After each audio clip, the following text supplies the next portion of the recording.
A lark lived happily at the edge of the forest. Her joy increased when she laid some eggs, so she made a nest for herself on the side of the road to entertain passersby. She chose some fresh grass and placed it around the nest. She sat on her eggs, incubating them until they hatched and the little chicks emerged. One day, the lark became thirsty, so she left her nest and went to a nearby pond to drink. As soon as she returned, she gasped in horror at what she saw. A huge elephant had passed by and trampled the edge of the nest, turning it over. The eggs had scattered and were about to break. The mother's eyes filled with tears as she gathered what she could and then flew until she caught up with the elephant. She stood in front of him and called out, "Why did you drop my eggs and destroy my nest? You enormous elephant." He replied arrogantly, "You weak creature, how dare you shout at me? Don't you know that I am the strongest and biggest in the forest? Soon I will not leave a weak bird like you without trampling it under my feet, for I am strong." Ha ha. Then he slapped her with his trunk, a blow that almost killed her, had she not flown away at the last moment. The lark was very angry and realized that the elephant needed to be taught a hard lesson about humility and the importance of not being arrogant toward the weak and young.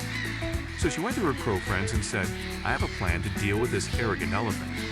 First, I want you to follow me and peck at his eyes until his blood flows, and then we will move on to the next step of the plan." The crows obeyed the lark and went with her.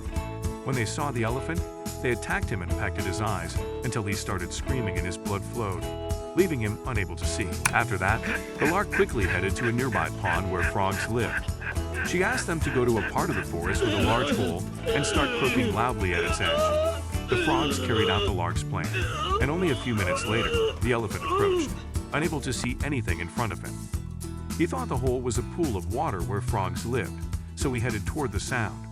As soon as he reached the edge, he fell into the hole, screaming in pain. After that, the lark quickly headed to a nearby pond where frogs lived.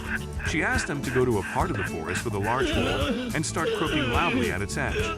The frogs carried out the lark's plan, and only a few minutes later, the elephant approached, unable to see anything in front of him. He thought the hole was a pool of water where frogs lived, so he headed toward the sound. As soon as he reached the edge, he fell into the hole, screaming in pain. The lark flew over him, flapping her wings, and said, "What do you think of my trick, you huge elephant, despite my small size?"